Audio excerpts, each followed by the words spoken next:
temprano, habíamos puesto de horario 12:40, así que esperamos un ratito y empezamos.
Bueno, buenos días. Vamos a empezar.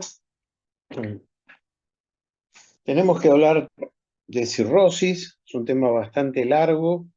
Hay muchas causas de cirrosis y es un tema muy importante. La cirrosis es una enfermedad hepática crónica muy común. Se calcula que es la causa número 10 de muerte en varones y causa número 12 en mujeres. Una vez que una persona tiene cirrosis, la enfermedad es irreversible, solo se puede enlentecer su curso y más o menos a los 10 años de tener cirrosis, la mortalidad es entre un 35 a un 65%, dependiendo del tipo de cirrosis. La cirrosis alcohólica, si el paciente continúa chupando, tiene mayor mortalidad que las otras cirrosis. El diagnóstico de cirrosis requiere para su confirmación una biopsia hepática. Sin biopsia hepática no hay diagnóstico de cirrosis, sino que hay diagnóstico de probable cirrosis. En la biopsia hepática se puede hacer la biopsia por 3 vías: por vía transyugular, por vía laparoscópica o por vía transparietal. Después ustedes van a ampliar en el libro, en el capítulo, uno de los capítulos iniciales, cómo son estas 3 técnicas de la biopsia hepática. La que más se utiliza hoy en día es la transyugular. En la biopsia, estos pacientes muestran 3 hallazgos que ustedes ya estudiaron en anatomía patológica. Tienen necrosis de los hepatocitos. La necrosis es el único de los hallazgos que tiene un correlato en el laboratorio. Los pacientes con necrosis tienen aumentadas las transaminasas. El aumento de las transaminasas en la cirrosis no es muy elevado. El paciente tiene transaminasas de alrededor de 80 unidades internacionales. El segundo parámetro es la fibrosis. La fibrosis se produce porque unas células ubicadas en el sinusoide hepático, que se llaman células de hito y que normalmente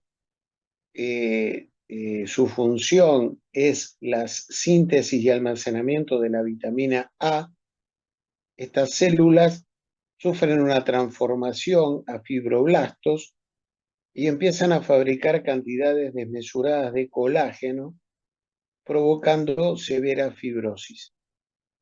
Esa severa fibrosis oblitera los espacios de Dice, aleja los sinusoides hepáticos de los hepatocitos y eso explicaría que no le llegan al hepatocito adecuada cantidad de oxígeno y adecuada cantidad de nutrientes, y eso es lo que provoca la necrosis hepatocitaria. Y el tercer ítem es la presencia de nódulos de regeneración hepática. Ustedes saben que cuando el hígado sufre determinada cantidad de necrosis, el hígado es un órgano que se regenera, entonces se producen un incremento del número de mitosis que intenta compensar la necrosis hepatocitaria que tiene el paciente.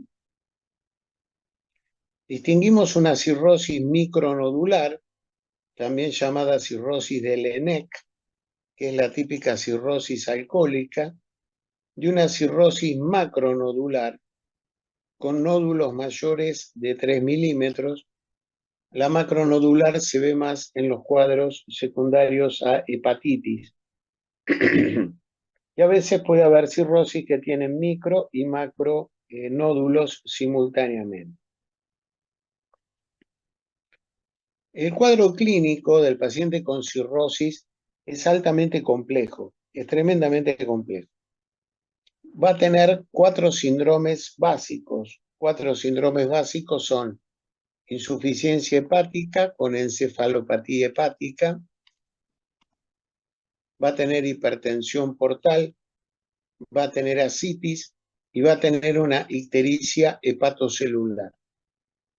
A eso se le puede agregar un síndrome hepatorrenal, un síndrome hepatopulmonar.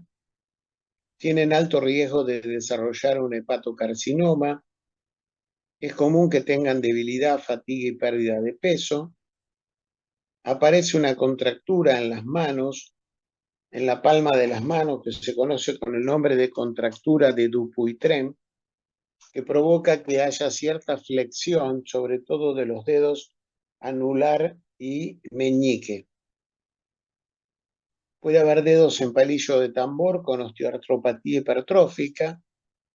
En el 1% de los casos de cirrosis puede haber trombosis de la aorta. Tienen alta tendencia a presentar neumonías, infección urinaria y sepsis, y alto riesgo de desarrollar peritonitis espontánea del cirrótico. La evolución al hepatocarcinoma es común en todos los portadores de cirrosis. Todo paciente con cirrosis hay que hacerle ecografías cada 6 meses y dosajes de alfa-fetoproteína cada 6 meses. La alfa-fetoproteína se eleva cuando hay un hepatocarcinoma. Los pacientes con hepatocarcinoma pueden tener dolor en la zona hepática y presentar soplos en la zona hepática. El hígado en la cirrosis al comienzo está aumentado de tamaño y de consistencia, pero luego el hígado se va haciendo cada vez más pequeño y más fibrótico, con una disminución global del tamaño del hígado, y entre un 40 y un 60% hay esplenomegalia. La esplenomegalia es secundaria a la hipertensión portal. Las causas de cirrosis, las comunes son 15. Tenemos el alcoholismo, la hepatitis B, C crónica, la hepatitis E crónica solo en pacientes con inmunodepresión, la hepatitis autoinmune, la cirrosis biliar primaria, la colangitis esclerosante, la cirrosis biliar secundaria, la enfermedad de Wilson, la hemocromatosis, el déficit de alfa-1 antitripsina, secundaria a drogas y tóxicos, sífilis, esteatohepatitis crónica y la cirrosis cardíaca. Hay 4 causas de cirrosis raras, que son la fibrosis quística, las glucogenosis y enzimopatías congénitas, la sarcoidosis y la esquistosomiasis. ¿Cuál es el laboratorio en la cirrosis? Ya hablamos de las transaminasas. A veces pueden estar aumentadas la fosfatasa alcalina, la 5-nucleotidasa y la gamma-GT, sobre todo en pacientes que tienen cirrosis con afectación de la vía biliar, por ejemplo, cirrosis biliar primaria y colangitis esclerosante. Es muy importante el descenso de la pseudocolinesterasa. El valor normal de pseudocolinesterasa es de 5.500 y va disminuyendo en forma progresiva cuanto más grave es la cirrosis. Y el paciente se muere más o menos cuando llega a una pseudocolinesterasa de alrededor de 500. Esto es muy importante porque si usted recibe en su consultorio un paciente con cirrosis, que usted le hace la pseudocolinesterasa y tiene 3000, usted sabe que ese paciente va a vivir todavía varios años. Pero si el paciente viene a su consultorio y tiene una pseudocolinesterasa de 700, el pronóstico a corto plazo es muy malo y usted tiene que tratar de ponerlo en un plan de trasplante hepático. En la cirrosis hay una hipergamaglobulinemia por la estimulación del sistema retículo endotelial, entonces suelen tener inmunoglobulinas elevadas. Es común que tengan anemia, puede ser una anemia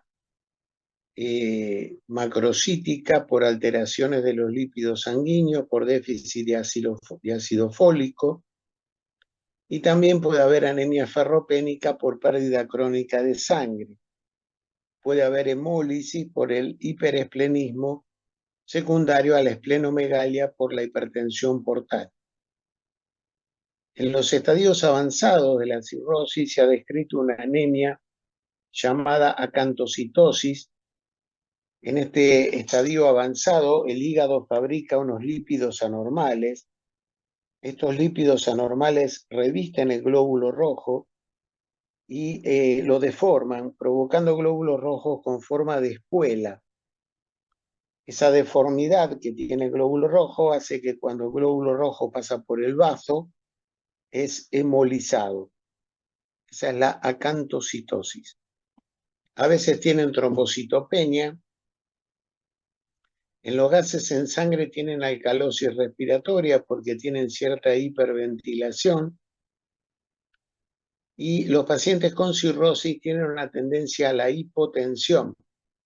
Esa tendencia a la hipotensión es porque no se produce la degradación del óxido nítrico a nivel hepático. O sea, los cirróticos son hipotensos.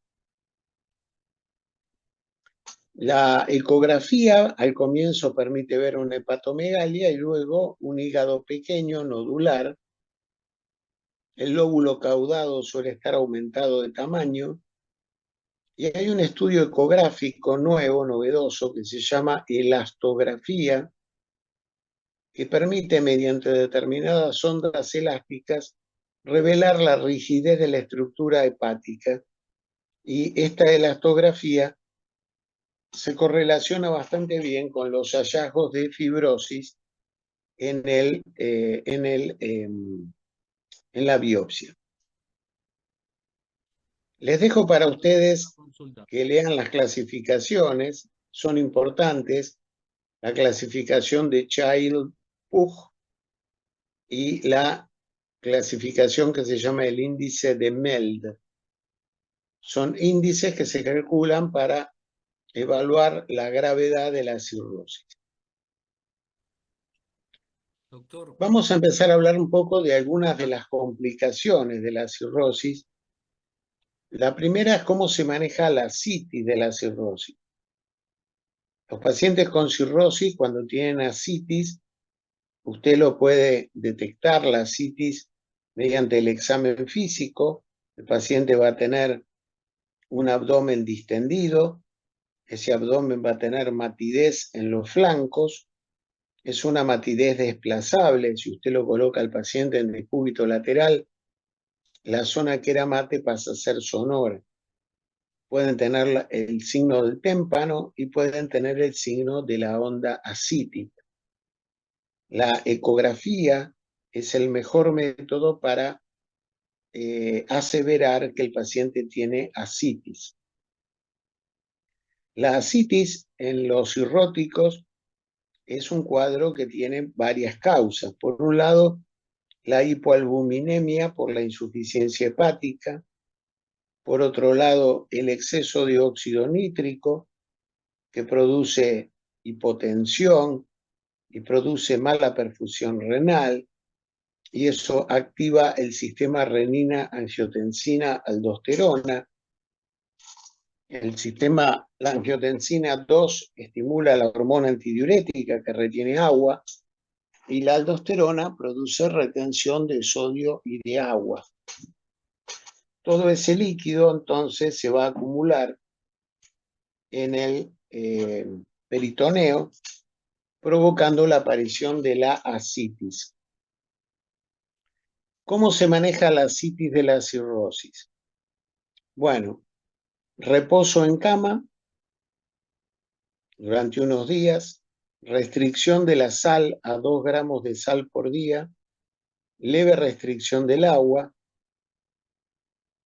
El paciente tiene que ser pesado todos los días y se tratará que la pérdida de peso no supere los medio kilo por día.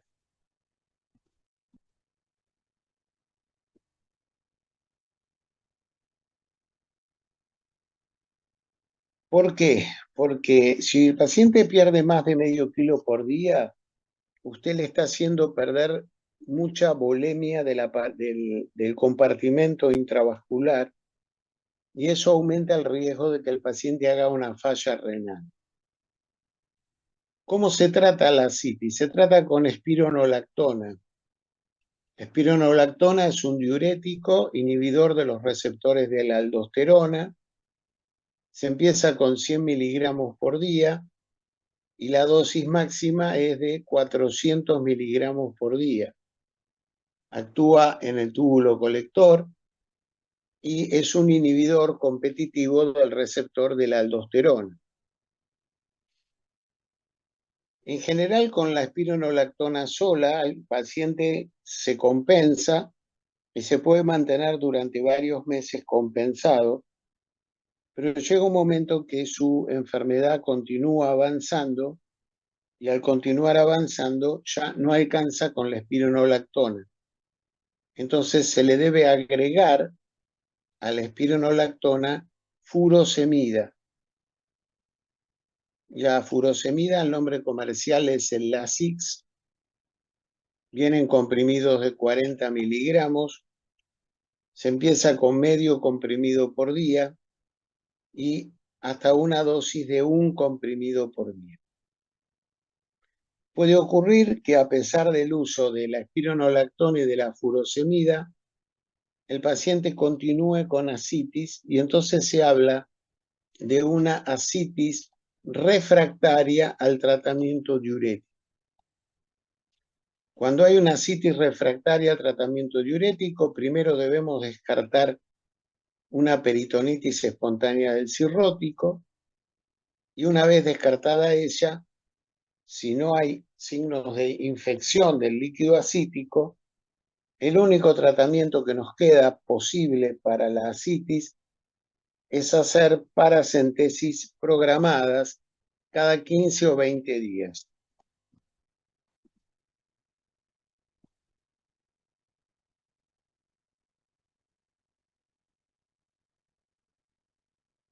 Eh,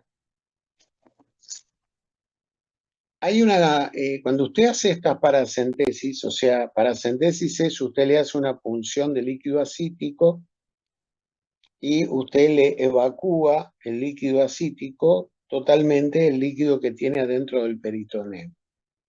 Cuando usted hace estas evacuaciones, hay un riesgo. El riesgo es que al evacuar masivamente el líquido asítico, el paciente presente un cuadro de hipotensión arterial y shock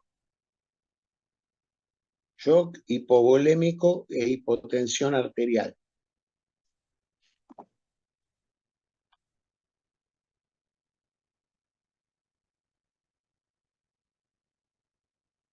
¿Por qué se produciría? Probablemente por la acción del óxido nítrico. ¿Y cómo se lo previene? Utilizando inmediatamente después de efectuada la paracentesis un expansor plasmático. Se puede usar albúmina, 6 a 8 gramos por litro de asitis, pero expandir con albúmina es bastante caro. Nosotros acá en la Argentina usamos Dextran 70 como expansor porque es más barato. También se puede usar 15 miligramos de midodrine o 3 miligramos de terlipresina para lograr evitar esa disfunción circulatoria post-paracentesis. La presencia de una asitis en un paciente con cirrosis es una señal de mal pronóstico, ya que a 5 años solo están vivos la mitad. Y una vez que la asitis se vuelve refractaria al tratamiento diurético, la mortalidad es del 50% en 6 meses. Así que tener una asitis refractaria es algo bastante grave. Hay una prueba que se llama la prueba de SPAR, que es una prueba sencilla que permite aseverar que uno está frente a una asitis refractaria. Se administra una única dosis intravenosa de furosemida. Se administra una única dosis intravenosa de furosemida de 80 miligramos y luego de esa dosis se toma una muestra de orina y se mide la excreción de sodio en orina. Si la excreción de sodio en orina es menor de 50 miliequivalentes por litro, se considera que el paciente tiene una ascitis refractaria. Cuando usted tiene ascitis refractarias, además de los procedimientos de drenaje de esa ascitis, usted puede colocarle al paciente un stent intrahepático. El stent intrahepático lo que hace es busca una vía intrahepática a la cual dilata para mejorar la hipertensión portal y para que más sangre pueda regresar a la vena cava. El problema es que el stent intrahepático es muy caro, sale como $15.000. Muchas veces se lo coloca solamente como una terapéutica pretrasplante. Y lo otro que le quedaría sería directamente efectuar el trasplante hepático.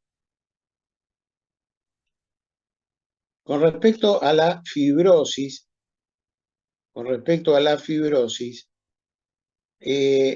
por supuesto, aquel que encuentre un tratamiento que frene la progresión de la fibrosis en la cirrosis se gana el premio Nobel. Hasta ahora no hemos encontrado un tratamiento efectivo. Sin embargo, hay 3 drogas que se usan. Una es el propiltiouracilo.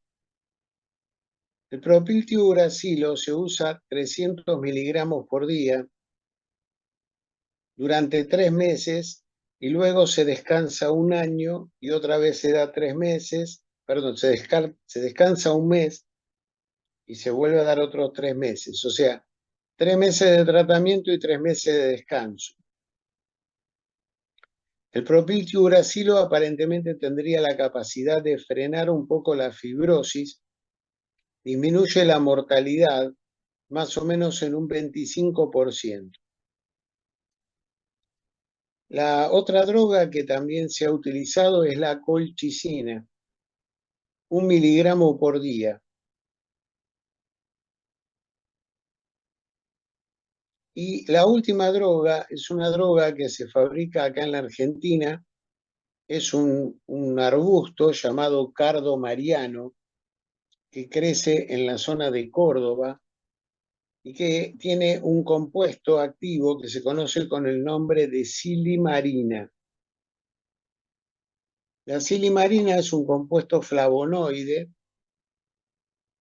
que ejerce un efecto protector del hepatocito, evitando el ingreso de sustancias tóxicas al hepatocito, y además es un potente antioxidante. La dosis que se usa es entre 420 a 600 miligramos por día. Esta droga se fabrica acá en la Argentina porque el cardo mariano crece en la zona de Córdoba. El nombre comercial es el Aragón y vienen comprimidos de 150 miligramos. La Argentina exporta esta droga en gran cantidad a Rusia, a Polonia, que son países que tienen altísimos niveles de alcoholismo. Entonces hay 3 drogas para prevenir la evolución de la fibrosis: el propiltiuracilo, la colchicina y la silimarina. Nos vamos a meter ahora en el síndrome hepatorrenal.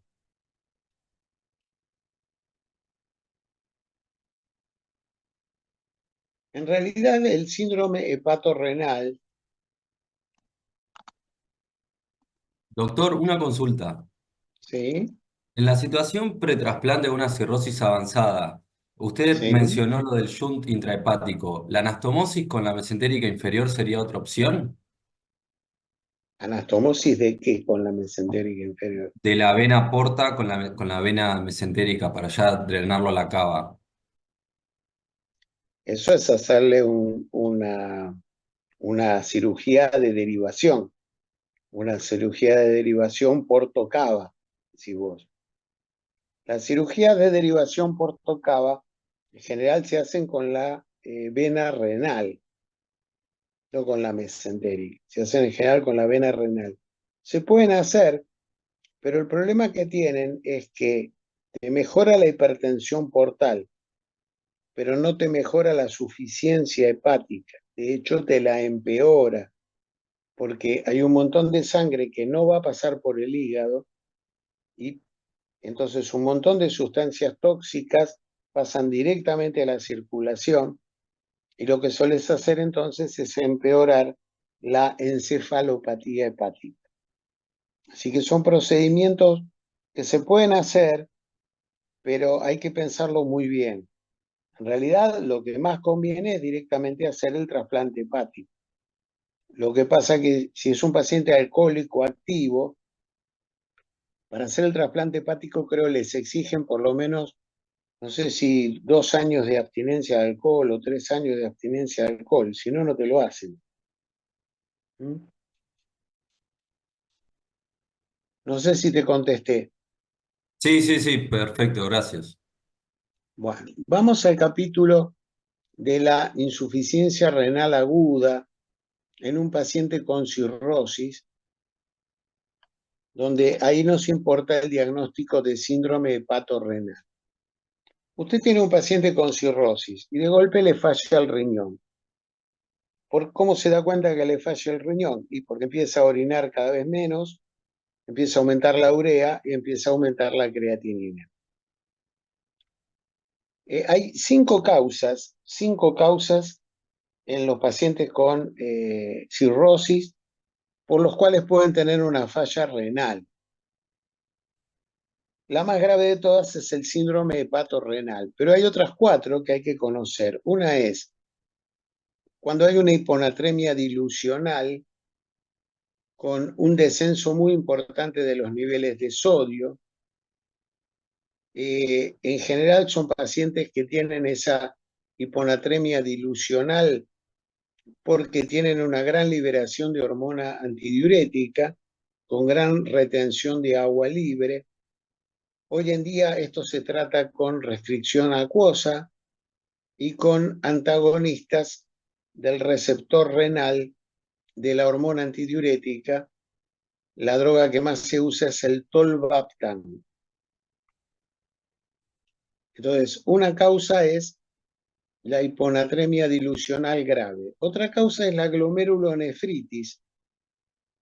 Sobre todo los pacientes con hepatitis muchas veces desarrollan, además de la cirrosis, una glomerulonefritis y esa glomerulonefritis puede producir un deterioro de la función renal. Suele ser una glomerulonefritis membranosa o a veces membrano proliferativa. Después tenemos la administración de aminoglucósidos. Los aminoglucósidos son antibióticos que pueden provocar falla renal. Entonces, es otra causa que hay que tener en cuenta de que el paciente puede hacer una claudicación renal. Otra es la sepsis. La sepsis puede en su cuadro clínico cursar con insuficiencia renal aguda. Si usted descartó esas 4, o sea, no hay hiponatremia, no hay glomerulonefritis. ¿Cómo se da cuenta que hay glomerulonefritis? Porque hay proteinuria. Entonces, si usted descartó la hiponatremia implica que tengo sodio bajo, muy bajo. Si usted descartó la glomerulonefritis, porque no hay proteinuria, el paciente no está séptico y usted no le dio aminoglucósidos y el paciente deteriora la función renal, usted dice, este paciente está haciendo un síndrome hepatorrenal. O sea, es un diagnóstico por descarte. Lo presenta el hepatorrenal el 10% de los cirróticos avanzados. Hay algunas situaciones que favorecen la aparición del hepatorrenal. Una es la hiponatremia severa, la hepatitis alcohólica aguda, Las paracentesis agudas, si no se tomaron los recaudos para expandir el volumen, la hemorragia digestiva por varices esofágicas y la peritonitis espontánea del cirrótico. Todos estos son factores que predisponen a la aparición del síndrome hepatorrenal.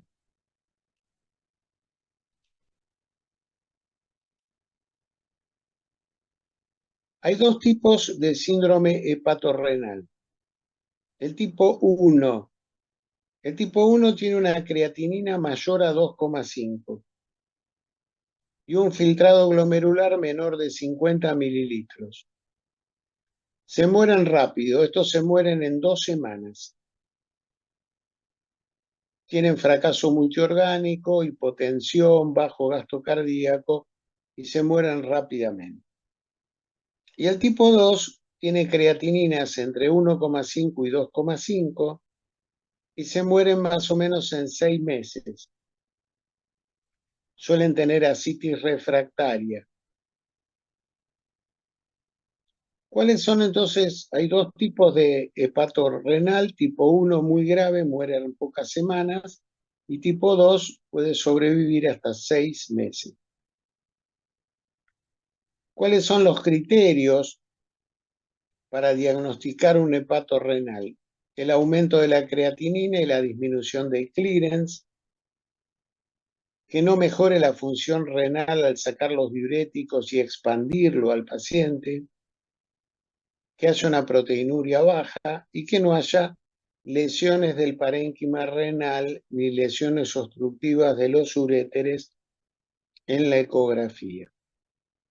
Hay unos criterios adicionales que tenga sodio en orina menor de 10, volumen de orina menor de medio litro, osmolaridad urinaria mayor que la plasmática, microhematuria, natremia y todo aumento de creatinina mayor o igual de 0,3 miligramos por decilitro que ocurra en menos de 48 horas.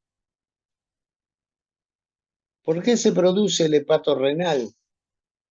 Bueno, es muy compleja la fisiopatología del hepato renal. Aparentemente, por un lado, el óxido nítrico produce una severísima vasodilatación.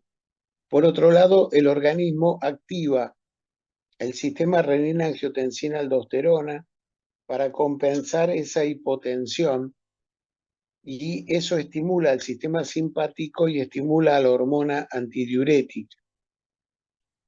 Hay, por la acción del sistema simpático, hay cierta tendencia a la vasoconstricción renal. Esa vasoconstricción renal es compensada con dos sustancias vasodilatadoras que fabrica el propio riñón, por ejemplo, prostaglandinas. Y aparentemente aparece el hepato renal cuando el riñón ya no puede compensar más con estas sustancias vasodilatadoras el efecto de las sustancias vasoconstrictoras. O sea, es una insuficiencia del riñón donde el riñón sufre una vasoconstricción generalizada. Pues un riñón sano. De hecho, se han hecho pruebas de sacar el riñón del cirrótico y trasplantárselo a otro paciente y el riñón funciona normalmente. El riñón está sano. El problema es la vasoconstricción. ¿Cómo se lo trata? Pronóstico muy malo, muy malo. Se suspende todo medicamento que depresione volumen, por ejemplo, diuréticos o lactulosa. Lactulosa depresiona volumen porque produce diarrea. Se suspenden los AINES y los aminoglucósidos, los beta bloqueantes y los nitratos. Se le da albúmina, 1,5 gramos por kilo con antibióticos, a todo paciente con peritonitis espontánea del cirrótico como efecto preventivo. También en los pacientes con hepatitis alcohólica se le da pentoxifilina, que tiene un efecto preventivo. La administración de antibióticos crónicos, como la norfloxacina diariamente, En pacientes con deterioro hepático avanzado también tiene un efecto protector.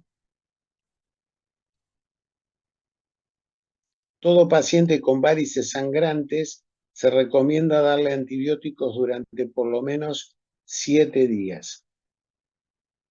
El tratamiento, vamos al tratamiento.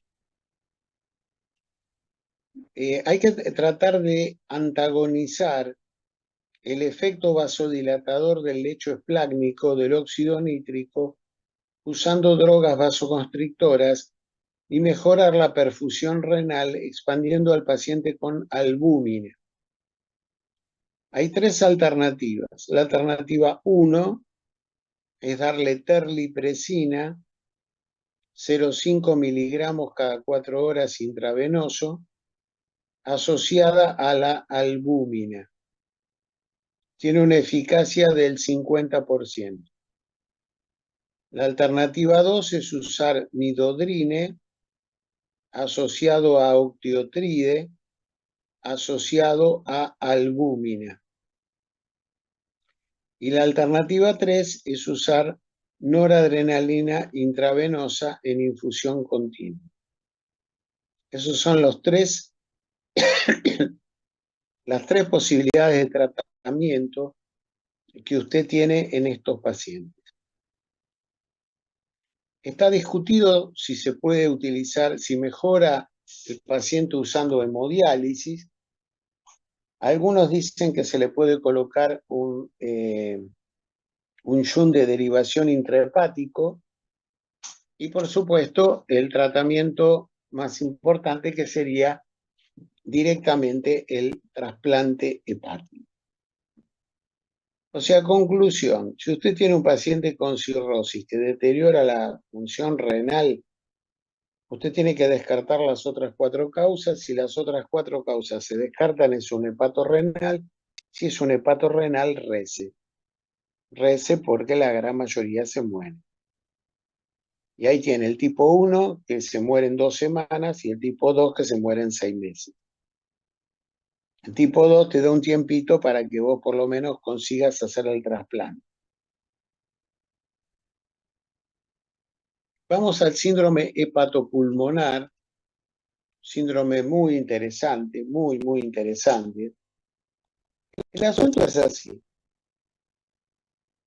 Cuando usted tiene un paciente con cirrosis, usted le hace gases en sangre y el paciente tiene hipoxemia. Nunca tiene 97 de PO2, tiene 70, 65, 68. Y a veces, en algunos pacientes, hasta llegan a tener una PO2 menor de 60, o sea que el paciente está técnicamente en insuficiencia respiratoria.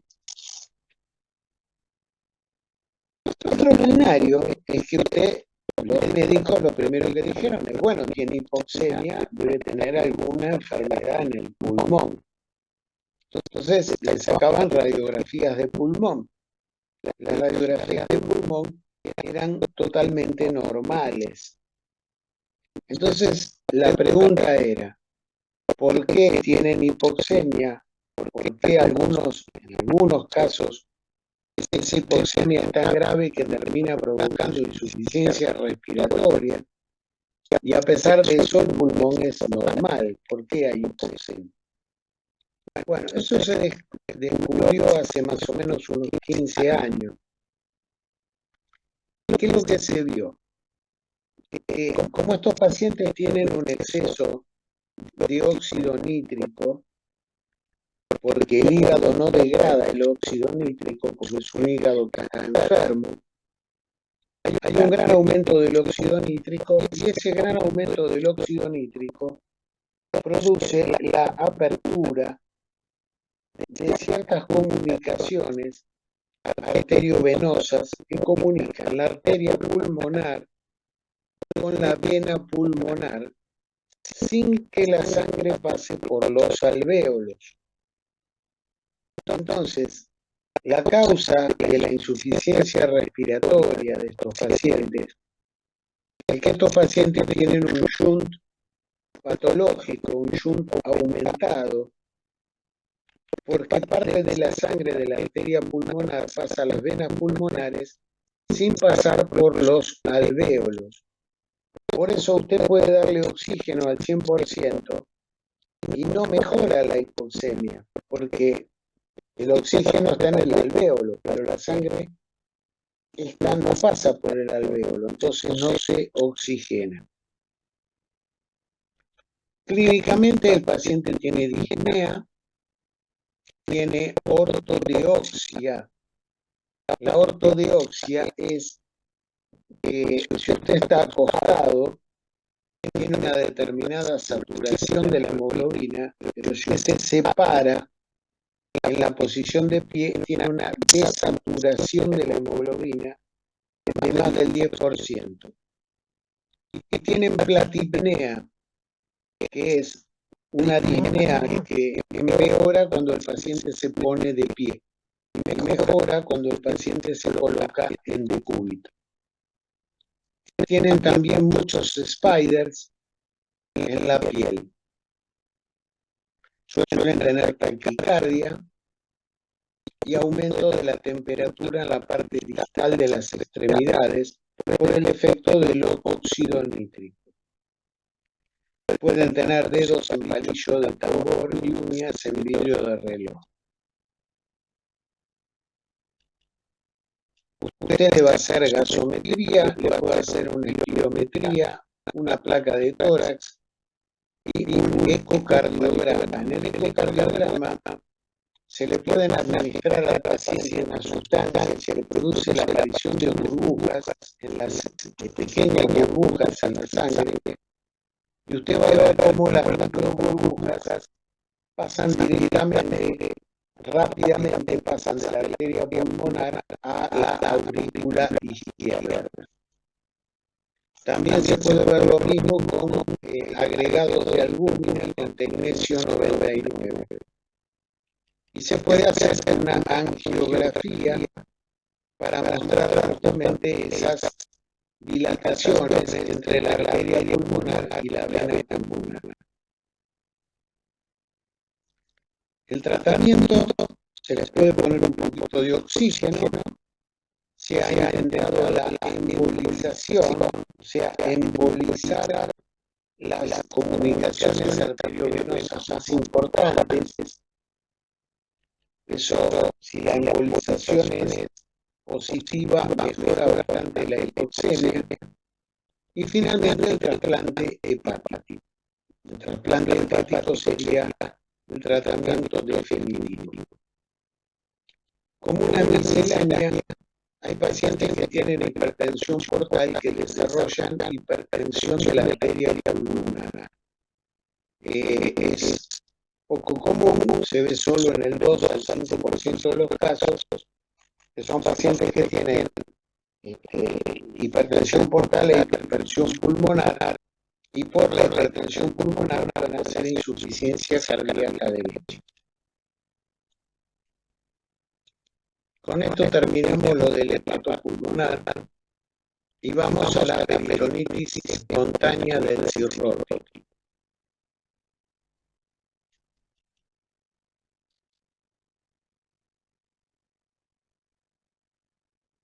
Es un paciente, la peritonitis espontánea ocurre en pacientes que tienen una importante ascitis. ¿En qué casos usted lo sospecha? En que el paciente tiene una gran ascitis.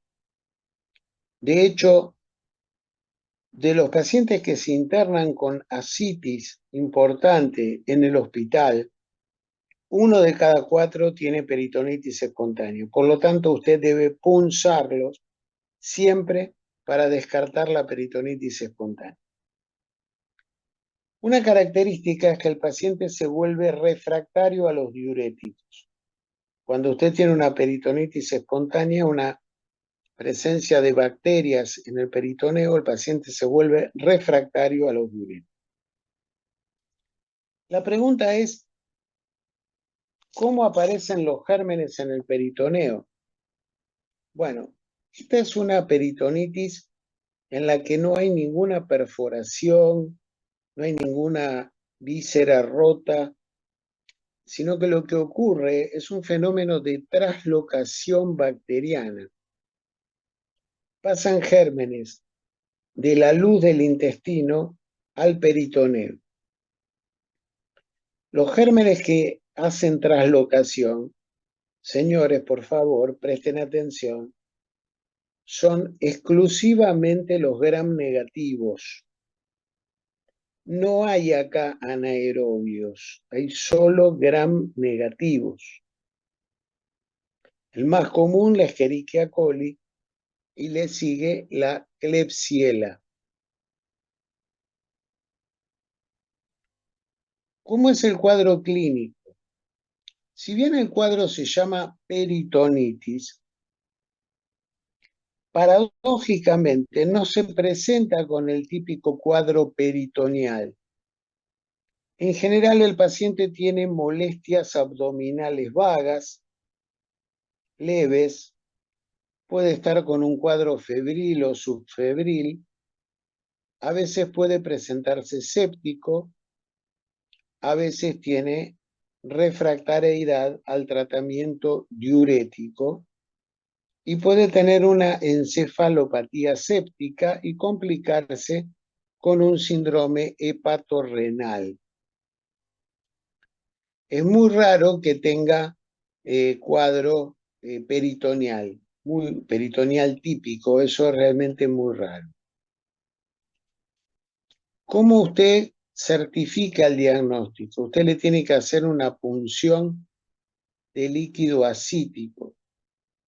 La punción de líquido acítico, usted tiene que contar los neutrófilos por milímetro cúbico. Si el paciente tiene más de 250 neutrófilos por milímetro cúbico de líquido acítico, tiene una peritonitis espontánea del cirrón.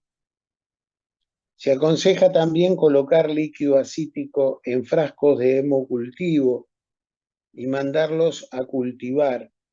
Y en general, en 80% de los casos, se recupera el germen, siendo el germen más común la Escherichia coli y le sigue la Klebsiella. Si usted confirma que es una peritonitis espontánea del cirrótico, le tiene que dar tratamiento intravenoso con ceftriaxona, 1 gramo cada 12. Ese tratamiento se debe mantener por 14 días. No se le dan aminoglucósidos porque pueden precipitar falla renal. Usted le puede hacer punciones a los 3-4 días para ver si los leucocitos en el líquido acítico están disminuyendo. Si el paciente se agarró la peritonitis espontánea estando en el hospital o si no responde al plan antibiótico usual, se puede usar imipenem 500 miligramos cada 8 horas por vía intravenosa.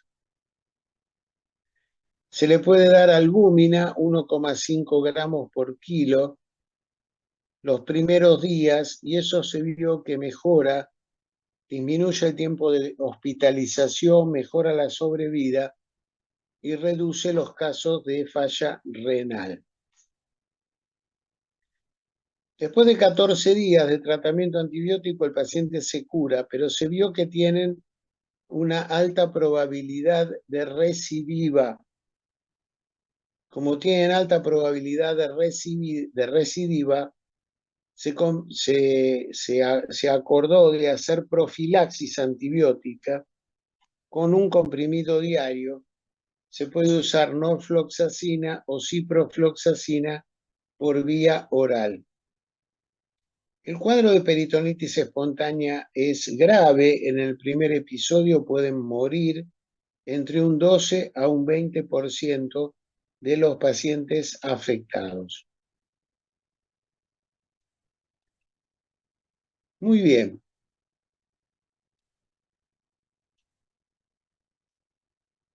Vamos a hablar un poquitito de la cirrosis alcohólica. Vamos ya a sumergirnos más en el tema de cada una de las cirrosis. Doctor, Sí. Antes que avancemos, una duda. ¿Esa profilaxis se mantiene de por vida? De por vida, ¿sí? De por Y vida. De por el vida, antibiótico, vida que no va a ser muy larga, ¿eh? la Un tipo que gestante que la... se muere en pocos meses, un año a pocos meses. Y al igual que los diuréticos, en un acítico no refractario. ¿Cómo no le entendí la pregunta?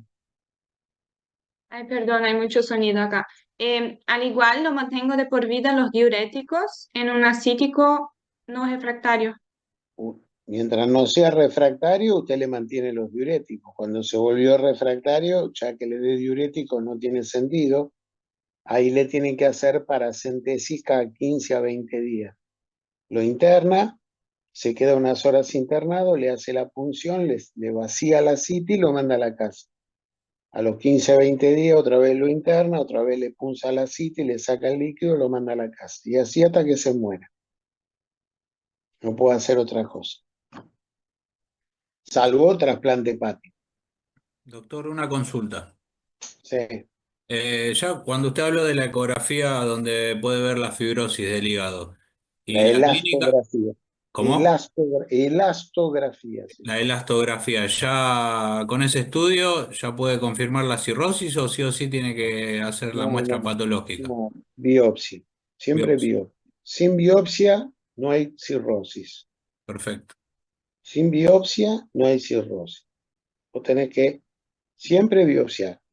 Porque es un diagnóstico lo suficientemente grave, lo suficientemente serio, como para vos estar seguro dónde estás parado. Porque vos imaginate que de ese diagnóstico va a surgir un trasplante, por ejemplo. No, no, sí, sí, de ella. No, pero como dijo que era nuevo el estudio, tal vez era más. Sí, lo que tiene de bueno es que es un estudio que, para no hacerle biopsia todos los años, vos lo podés ir siguiendo en el tiempo con elastografía y vas viendo que la fibrosis empeora y que Claro, cada vez tiene el hígado más fibroso. claro, te sirve para ir Y controlándolo. sirve para, Gracias. genera para el seguimiento. ¿Tá? Perfecto. Bueno, vamos al alcohol. El alcohol, la verdad, que te hace bolsa el hígado. Te lo hace bolsa de varias maneras. Primero, te produce hígado graso, entre un 10 a un 35% produce hepatitis alcohólica y 8 a 10% tiene cirrosis. Cuidado porque en algunos países latinoamericanos, por ejemplo Chile y Perú, la cirrosis alcohólica es la cuarta causa de muerte. O sea, fíjense qué grado de alcoholismo tiene. ¿Mm? El sexo femenino con menores dosis de alcohol deteriora más rápido la función hepática. Y por supuesto, si además de que sos alcohólico, tenés un hígado que tiene una hepatitis previa o alguna enfermedad hepática previa, por supuesto el deterioro es mucho más rápido. Los alcohólicos al examen físico presentan muchas complicaciones. Es común que sean desnutridos, tienen pancreatitis crónica, pérdida de la masa muscular, neuropatía periférica, miocardiopatía alcohólica, hipertrofia de las parótidas. Es muy común que los alcohólicos tengan hipertrofia de las parótidas, contractura de Dupuytren en las manos, gastritis y úlcera gastroduodenal, síndrome de Mallory-Weiss, o sea, el desgarro de la mucosa esofágica, perforación esofágica espontánea, y recuerden que tienen también síndrome cerebeloso, ¿no? Por atrofia cerebelosa producida por el alcohol. En el laboratorio lo que caracteriza a los alcohólicos es el aumento de la gamma GT. Mientras usted toma alcohol, usted tiene gamma GT alta. Eso es muy útil porque el paciente, usted le dice, ¿usted sigue tomando? No, no, doctor, dejé de tomar, dejé de tomar, dejé de tomar. Usted le dosa la gamma GT. Gamma GT está alta, está tomando. O sea, si el tipo sigue chupando, tiene gamma GT alta. También aumenta el alcohol el volumen corpuscular medio de los glóbulos rojos, o sea, el paciente tiene macrocitos. Eso es otro hallazgo común de los alcohólicos, la presencia de macrocitos. También los alcohólicos suelen tener aumento del ácido úrico, aumento de los triglicéridos, disminución del magnesio, tienen una hipergama policlonal con aumento de la inmunoglobulina A y leucocitosis. Hay algunos hallazgos histológicos que son típicos de la cirrosis alcohólica, por ejemplo, una degeneración de los hepatocitos que tienen forma de balón, que se llama degeneración balonizante, la presencia de los cuerpos de Mallory, la presencia de megamitocondrias, una necrosis hialina esclerosante, esteatosis y fibrosis perivenular. Esos son todos hallazgos típicos de la cirrosis alcohólica. Tiene peor pronóstico que las otras cirrosis, suelen morir entre 5 a 10 años del diagnóstico, pero si el paciente deja de tomar alcohol, mejora y su progresión se hace mucho más lenta. Se pueden dar sustancias protectoras del alcohol, una es la silimarina, que ya hablamos, el ácido urso desoxicólico tiene un efecto hepatoprotector, y la metadoxina, 1500 miligramos por día, también tiene un efecto protector sobre los efectos tóxicos del alcohol. Vamos a hablar de la hepatitis alcohólica, un cuadro muy grave, la hepatitis alcohólica. ¿Cuándo aparece la hepatitis alcohólica? Es un paciente alcohólico que durante unas cuantas semanas no tomó alcohol y de golpe se manda una gran ingesta de alcohol. Y ahí hace el cuadro de hepatitis. Es un cuadro que afecta a alcohólicos jóvenes entre 40 y 60 años. Tienen ictericia, fiebre, ascitis, pueden tener debilidad de los músculos proximales, encefalopatía hepática y el hígado está aumentado de tamaño y es doloroso. En el laboratorio aumentan las transaminasas. La cifra de transaminasas no suele superar 300 y hay un índice AST sobre ALT que es mayor de 2. Entonces, AST sobre ALT mayor de 2.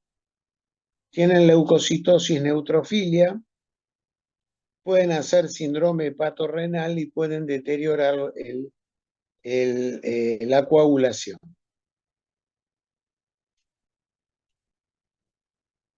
A veces puede ser necesario hacer una biopsia hepática para confirmar el diagnóstico. En el ecodoppler hepático se ve una velocidad sistólica aumentada y un aumento del diámetro de la arteria hepática. El caso se considera grave si aumenta mucho la bilirrubina, si prolonga el QUIC, si aumenta la urea y la creatinina, si hay leucocitosis y si hay disminución de la albúmina. La mortalidad es alta, llega hasta más del 40%. El tratamiento: abstinencia total del alcohol, administrar vitaminas, sobre todo tiamina, vitamina B6, ácido fólico, alimentación oral o enteral y reponer zinc, tratar la citis, tratar la encefalopatía y tratar el síndrome hepatorrenal. El tratamiento concreto de la hepatitis alcohólica es el corticoide, 40 miligramos por día de meprednisona durante un mes. Se puede asociar a pentoxifilina, 400 miligramos por día oral durante un mes.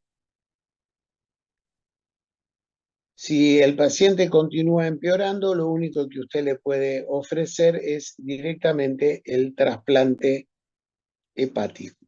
No puede ofrecerle más que el trasplante hepático. Entonces les vamos a tomar la hepatitis alcohólica, es un cuadro muy grave, es un cuadro de pacientes bebedores intensos que dejan de tomar durante unas semanas y después se mandan una gran ingesta alcohólica. Tienen un cuadro de hepatitis con ictericia, pueden hacer encefalopatía, síndrome hepatorrenal, tienen aumentadas las transaminasas hasta alrededor de 300, con un AST sobre ALT mayor de 2, tienen leucocitosis neutrofilia, pueden tener alteraciones de la coagulación, se hace la biopsia hepática, tratamiento, vitaminas, zinc, abstinencia del alcohol, tratamiento de la citis, tratamiento de la encefalopatía, tratamiento del hepatorrenal, meprednisona, pentoxifilina, trasplante hepático. Ese es el síndrome de hepatitis alcohólica.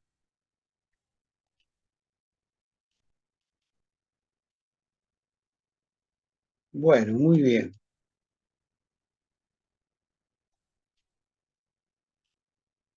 Nos queda tiempo, sí, 20 minutos. Podemos avanzar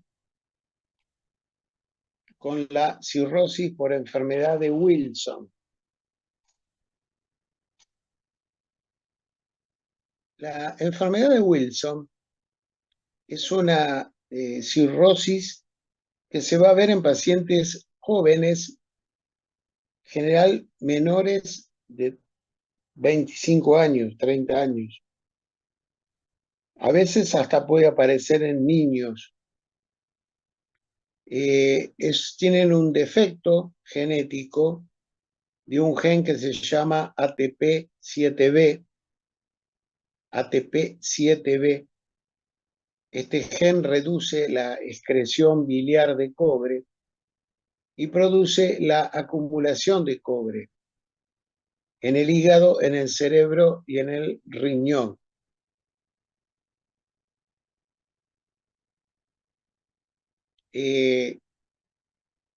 Hay una disminución en la sangre del cobre, o sea, hay una cupremia baja, con una disminución de la ceruloplasmina baja, porque la ceruloplasmina, cuando no se acopla al cobre, se transforma en apoceruloplasmina, y entonces los niveles de ceruloplasmina están disminuidos. Hay disminución de los niveles de cobre y disminución de los niveles de ceruloplasmina. El cuadro clínico es de una cirrosis. Es raro que se presenten como hepatitis fulminante. Tiene muchas manifestaciones neurológicas porque el cobre afecta mucho el sistema nervioso central. Hay una forma parkinsoniana que tiene síntomas parecidos al Parkinson. Hay una forma distónica con distonía, con tortícolis, risa sardónica, una risa inmotivada, difonía, disfagia, por depósito de cobre en la zona del putamen. Hay una forma disártrica con disartria, o sea, con dificultad para hablar. Y hay una forma con síntomas psiquiátricos, tienen depresión, cambios en la personalidad, desinhibición, demencia y trastornos cognitivos. A veces pueden tener movimientos coreicos, cefalea, convulsiones. A nivel ocular presentan unos anillos por depósitos de cobre en la córnea. Son los anillos corneanos de Kaiser y Fleischer.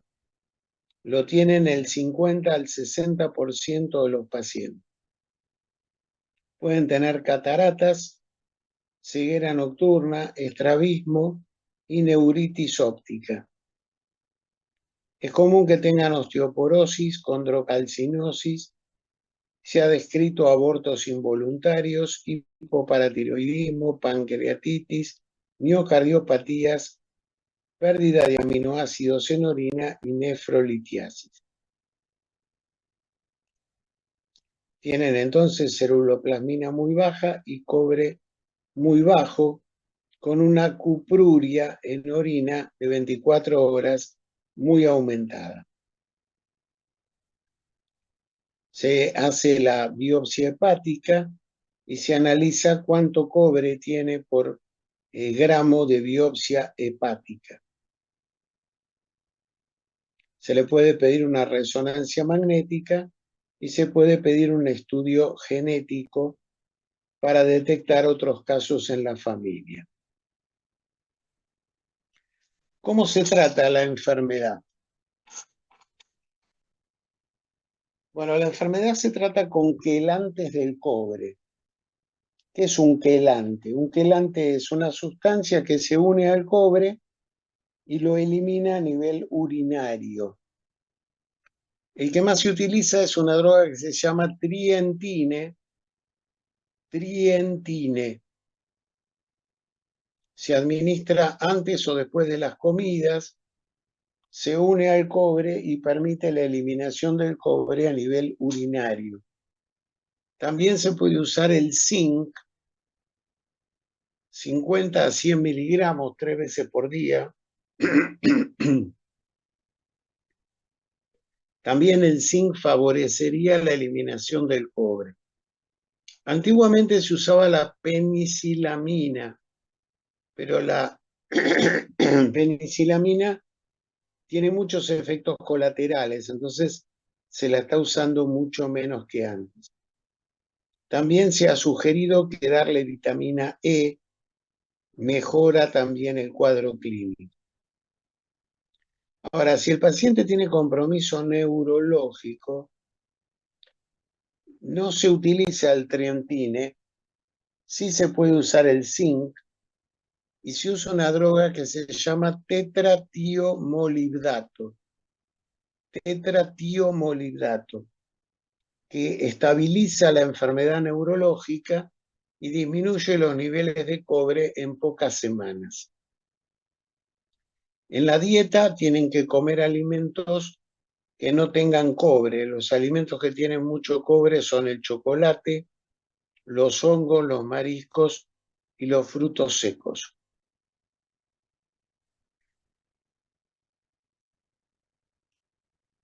Eso es básicamente lo que tienen que saber de la enfermedad de Wilson.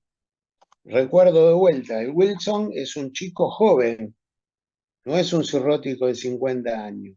Es un chico de 25, 24, 23 años que tiene un Wilson. Y te puede llamar la atención por la cirrosis, te puede llamar la atención por el cuadro neurológico o por los anillos de Kaiser y Fleischer a nivel ocular. Entonces, recuerden que estos pacientes tienen ceruloplasmina baja y cupremia baja, que hay que hacerle la biopsia hepática y que se lo trata con trentine y zinc, y si tienen compromiso neurológico se usa el tetratiomolibdato en aquellos pacientes con compromiso neurológico y dieta con bajos niveles de cobre. Bueno, dejamos acá, nos quedan, el resto que nos queda lo vamos a dar a las 6:30, nos queda todas las causas de cirrosis inmunes, hepatitis autoinmune, biliar primaria y colangitis esclerosante. Nos queda la hemocromatosis, el déficit de alfa-1 antitripsina, la cirrosis cardíaca, la cirrosis por sífilis. Así que eso lo terminamos en la clase de las 6:30. No sé si quieren preguntar algo, si tienen alguna duda.